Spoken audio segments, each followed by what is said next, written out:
golaha ammaanka ee qaramada midoobay ayaa qorsheynaya inay cunaqabataynta ka qaadaan dalka Eritrea kadib markii Mareykanku uu wax ka bedelay mowqifkiisa ku aadan xukuumadda Asmara. Soomaaliya ayaa lagu sii hayn doonaa cunaqabataynta iyo xayiraadda dhanka hubka ah ee 26 sano jirsatay. Qaraar qabyo ah oo Ingiriisku u gudbiyay xubnaha golaha ammaanka oo ay milicsatay wakaalada wararka Faransiiska AFP waxaa loogu baaqay Eritrea in laga qaado cunaqabataynta dhanka hubka iyo dhammaanba xayiraadaha kale ee saaran muddada 10 sano kadib markii lagu waayay Eritrea cadeymo muujinaya inay taageero siiso waxa loogu yeero argagixisada. Golaha ammaanka ee qaramada midoobay ayaa lagu wadaa in qaraarkan uu codeeyo 14 bishan aynu ku jirno ee November kadib markii dalalka Soomaaliya iyo Ethiopia ay u ololeeyeen in laga qaado cunaqabataynta Eritrea si dalka looga furo culayska dhaqaale isla markaana loo dhiirigeliyo nabadda iyo xasiloonida ka hana qaaday gobolka Geeska Afrika. Xukuumadaha Asmara iyo Addis Ababa ayaa bishii Luulyo ee sanadkan kala saxiixday heshiis nabadgelyo oo lagu soo afjarayo colaadda dhanka sohdinta ah ee labada dal u dhaxaysay muddadii 20 sano ee la soo dhaafay, taasi oo dhabaha u xaareysa in sidoo kale uu hagaago xiriirka Soomaaliya, Djibouti iyo Eritrea.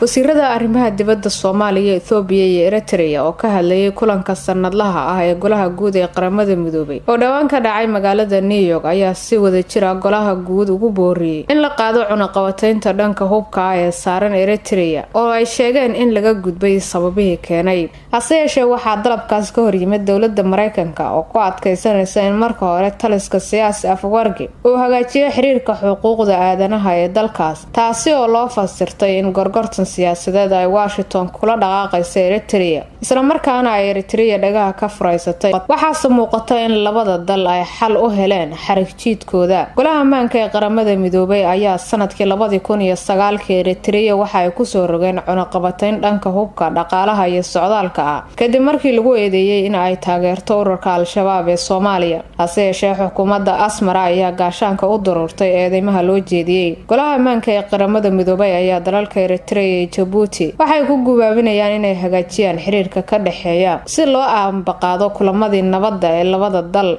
Golaha ammaanka ee qaramada midoobay ayaa dalalka Eritrea iyo Djibouti waxay ku gubaabinayaan inay sii xoojiyaan xiriirka ka dhaxeeya iyadoo laga aanbaqaadayo kulamadii madaxda labada dal ee bishii September ee sanadkan ay ku yeesheen Saudi Arabia si xal waara loogu helo muranka sohdinta. waxaana si gaar ah Eritrea ugu adkeynaya in ay meel ku sheegaan askartii Djibouti looga qabsaday dagaalkii labada dal ku dhaxmaray deegaanka Domaira sanadkii 2008. ugu dambeyntii qaraarkan waxa uu tibaaxay in Soomaaliya lagu sii hayn doono cunaqabataynta dhanka hubka ah ee 26 sano jirsatay iyadoo la iska dhagatirayo codsiyo dhowr ah oo dowladda federaalka ee Soomaaliya ay ku dalbatay in xayiraadda dhanka hubka ah laga qaado si looga adkaado waxa ay ugu yeereen kooxaha argagixisada ee dagaalka kula jira. arrintaasi waxaa ka cagajiidaya golaha ammaanka ee qaramada midoobay sida laga dheehan karo habacsanaanta ka jirta dhanka Soomaaliya oo aan dadaalkii loo baahnaa loogu bixin sidii dalka looga furan lahaa gardaduubka gaamuray.